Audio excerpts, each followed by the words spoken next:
Welcome back, you weary souls. Today, I have another challenge run for you guys, but for once, it's not just one weapon. I'm going to be using only sorceries that conjure their own weapons, such as the Carian Piercer or Loretta's Bow, which now I realize I could have just said Battle Mage, but here we are. I know that incantations and even some Ashes of War can conjure their own stuff, but for this run, I'll be focusing on a sorcery build only. Make sense? Alright, let's get her done. Without further ado, my name is Josh, also known as King Butt Muncher, and I hope you enjoy. I started with the Astrologer class because I've done too much stargazing in my youth. It's time to step up to the plate and beat up everything in my path with imaginary weapons. I then named my character Luscious Lemur, and there is only one person in the entire world who will get this reference. You know who you are. Now my first goal was to acquire the staffs necessary and some of the desired spells for the run. The Carian Glintstone staff boosts sword sorceries by 15%, which there are many sorceries that actually fit the category for today's run. We also need Lusat's staff because it's perhaps the most powerful staff in the game. We know this because the head of the staff is really big.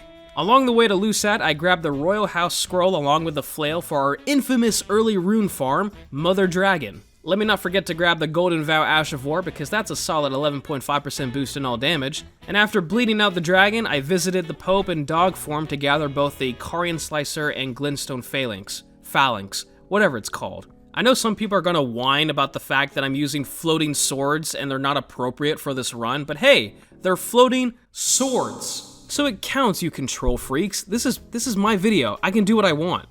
Now that we have two usable spells to deal damage, the Nox duo was next, but of course, I tried to cheese them by jumping over the walls into their arena, which, if you didn't know, it glitches the AI. They just kind of stand still. This was the result. Yeah, it didn't work, so with that, I put on my big boy pants and I fought them myself. It was pretty easy. Like, I thought they were going to be a pain to fight because Caelid's kind of weird. Some areas are more endgame damage, others are kind of like mid-game. I didn't know about the Nox duo, but yeah, it wasn't that bad at all. Honestly, one of the easiest fights for this challenge.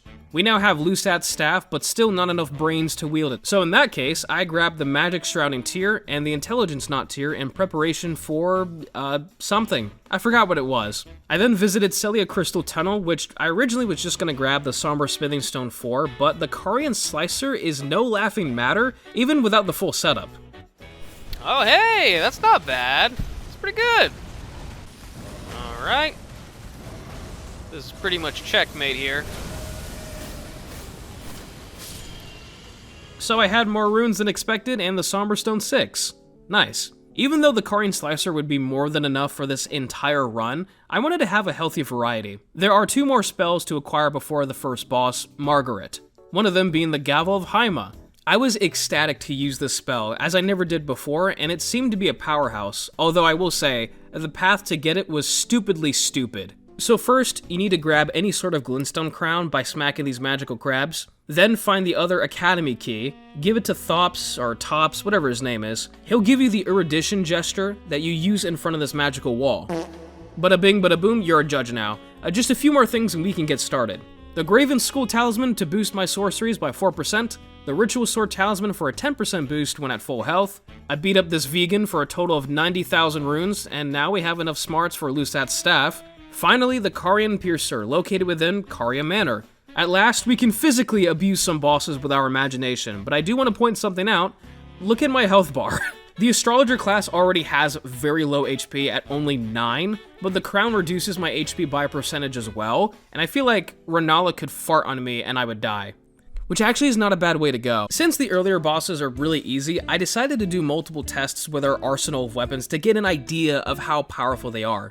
First up was the Gavel of Haima, and much like a Discord mod who discovered his kitten is actually a 35-year-old man, I was disappointed. I really thought this thing would be like the top dog, but I might as well be swinging around an actual gavel. It makes sense though now that I think about it because it's not getting boosted by the Carian staff in my offhand, so already my sword sorceries are preemptively better than any other spells that I pick up, such as the Carian Piercer, which has great range and can knock down foes of equal size. Against Margit, it's the slowest, but the damage was fantastic. The Carian Greatsword was just right, much like Baby Bear's porridge, decently fast while still holding its own when it comes to damage. The Carian Slicer, however, Ooh. yeah, I think we know which sorcery is going to be our failsafe. Godric, the first to be in last place in all competitions, the Grafted, was next, but I picked up Loretta's bow beforehand, which honestly is not that bad. Phenomenal range, it's a bow, and great damage, even without the boost from the Carian staff. I tested out the Carian Slicer to slice up his 5 genitalia, but when I quit out, I keep forgetting that even if you do kill him and you quit out, he dies anyway, so I couldn't further test how useless the gavel was.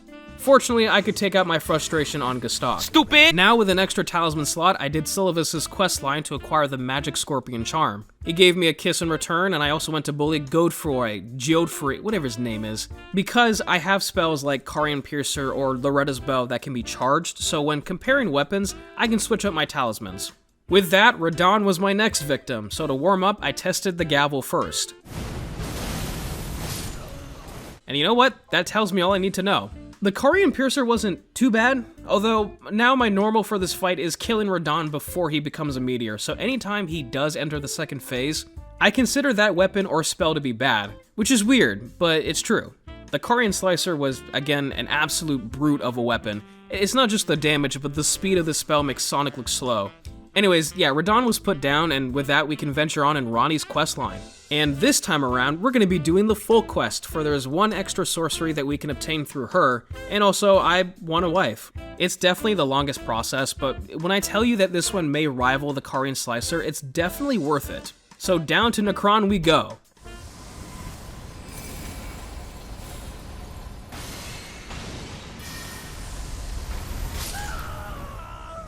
You know what? I deserve that. It's been a while since I fought Estelle. I'm sure you can pick up on that. I was a bit worried because my health bar is the size of my pinky finger, but I managed pretty well, honestly. Certain attacks you just stay back on, then run in for a counter slash. It's not terribly hard, but I didn't fool around with using other spells. I stuck with the Carian Slicer, which thankfully my character was smart enough to angle upwards. I thought it would just go underneath his head, but that's one of the perks of having 60 intelligence. Even then, it took me a solid 30 minutes because, yeah, I die from anything. However, with Estelle gone, I had an easy pathway to wifing up Ronnie. I didn't bother with the Queen of Feet picks at first because she has high resistance to magic, but at my level, she was certainly manageable. I just let the summons do their thing, they disappeared, and I went in for the kill. That's pretty much it. With all the materials required to complete her quest, I was finally able to encounter Adula, the magical dragon. She drops Adula's Moonblade, which is basically the Carian Greatsword but with frost attributes. We can ignore the fact that I used rocks to bash her skull in because I know everyone's thinking, that doesn't count, rocks aren't weapons. Yeah, tell that to the dinosaurs. Oh wait, you can't because a giant rock killed them. I rest my case. Anyways, Ronnie's my wife now, and I took her hat, which increases Adula's Moonblade by 10%. With that detour out of the way, we can travel to Lionel Capital with this tree hugger, which was sliced and diced by Adula's Moonblade, which, hey, it's not bad. Godfrey's Shadow Clone was a different story. The Carian Slicer was necessary. He's just too fast. Now for one of my favorite bosses on these runs. Oh, come on, I was Morgott. not even on with that. In every single challenge run that I've done thus far, he gets absolutely violated with everything that I've used thus far. And today was no exception. I wanted to see how good Adula's Moonblade was against him, and I was pleased with the results. Once the second phase started, I launched a magical arrow into his side and finished him off with the Carian Slicer. There's not much flexibility with this dude, considering he's pretty quick. However, the Fire Giant is slow and dumb, so I have plenty of opportunities to style on my opponent. But first, we're going to take yet another long detour, basically a side quest, to gather a bigger bow and a talisman of more tiny heads. The consecrated snowfield is where I need to go, so first I need both pieces of the medallion. If you think I'm going to fight Commander Horsecock square and fair, you're sadly mistaken. No. I did his skip, which is really easy to do, by the way. You just have to jump off this cliff at the side of the castle at a very precise angle, keep swinging your weapon, and eventually... once at the snowfield, I visited this shrine surrounded by stone imps. And here's the thing about this series. They love to just give you absolutely random, obtuse events or challenges that nobody can figure out without cheating or looking at the game files. There's no way anyone would have figured this out, but in order to lift the seal, you have to make the imps fight each other. But it's like, how do you... Anyways, with the seal gone, the Graven Mask Talisman was mine, giving me an extra 8% boost in sorceries, which can stack with the lesser version as well. That's pretty much all I need from the Frigid Outskirts 2.0, but if we travel further into the Haligtree, Loretta's mastery is wielded by the real version of her. This fight was incredibly easy, I have nothing to say. As a matter of fact, all bosses on horseback now are about as threatening as a cat. Carian Slicer for the win as always, and with that we now have a more powerful bow that can shoot 4 arrows instead of 1. We are now ready to take on the Fire Giant, or as I like to call him, Bert. My first attempt was testing out the strength of the Carian Slicer. Oh, nice. Oh, that's beautiful damage. As you can see, the first phase lasted about as long as you do in bed. Oh! Sorry. Second phase, I tested out the bow, and the damage was not bad, actually. I was expecting a little more from that, but that's okay. I was also expecting myself to not run into his elbow as he rolled over, but I guess we're all disappointed. On my successful attempt, I used Adula's Moonblade to give his ankle frostbite and finished him off with the Carian Slicer. It's a pretty deadly combination because Adula's Moonblade can frost up your enemies, which in turn makes the Carian Slicer deal even more damage. I mean, so far, the Carian Slicer is magnificent. The DPS is remarkable. For the Foreskin duo, I did not fool around. I hate this boss, so I finished this fight in one go, no exceptions.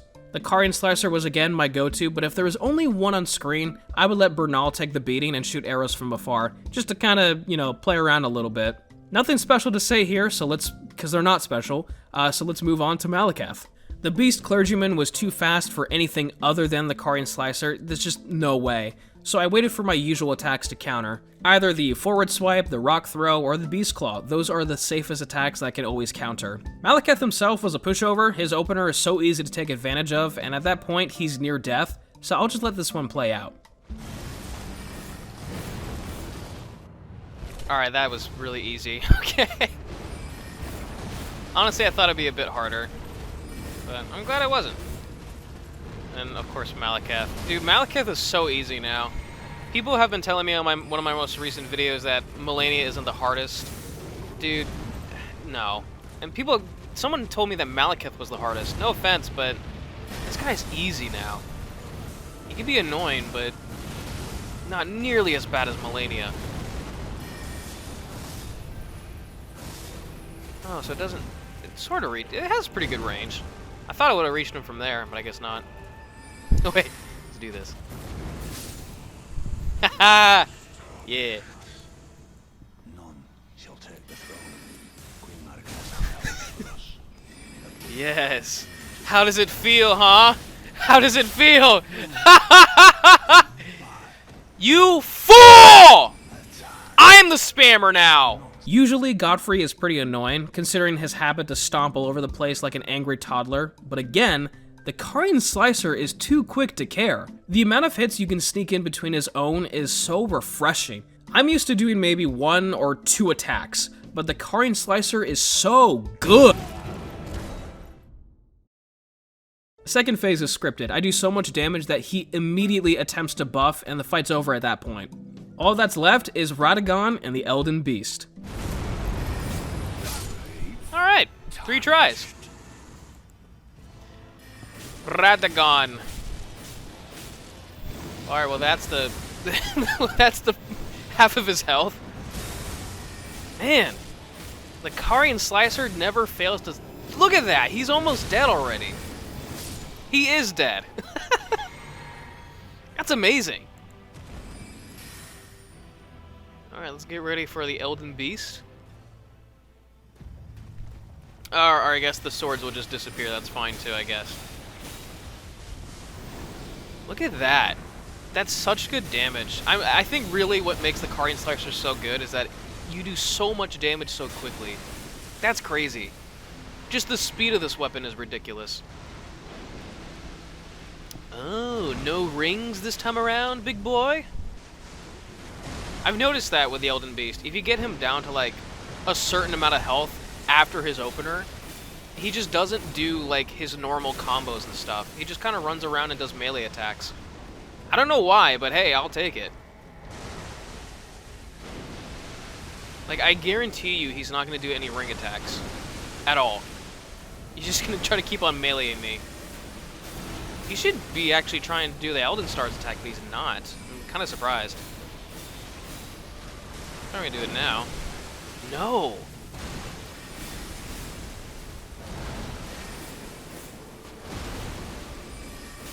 That's crazy. Well, this was one of the easiest fights I've ever had. Awesome. Carian Slicer for the win, boys. Oh, but we're not done yet. I also went to go fight Mog in Melania. Mog's fight was surprisingly easy, so I'll let this one play out as two. What? Pedo boy! Wonder if I can frost him before he tries to do all that stuff in second phase.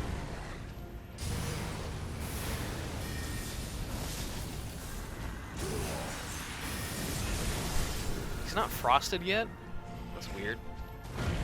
Actually, I don't really know how much frost the sorcery does. I thought it'd be like a little bit better. Guess not. Just gotta be careful here. Not that it matters, this fight's really easy now. I can just go back and try it again. But...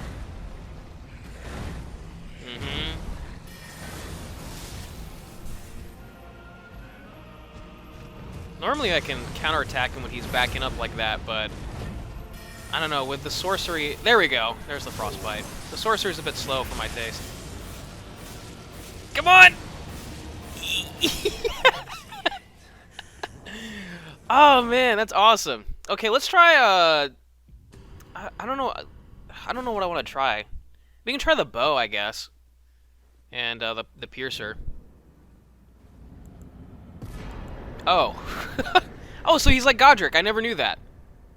Now for Melania, I struggled quite a bit with her. You might think that the Carian Slicer would destroy her, but not at all. Mainly because she has hyper armor on almost all of her attacks, so she would quickly counter and I would die.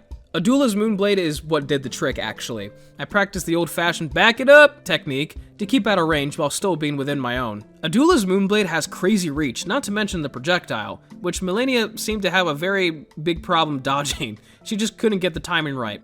At this point, I fought her so many times, so I now know which moves don't have hyper armor, such as the spin around slash. That always has some sort of follow-up, and that follow-up doesn't have hyper armor too. So multiple times, I would back up and interrupt her combo with Adula's blade. It took some getting used to the spacing, but once I had it down, she was defeated quite easily.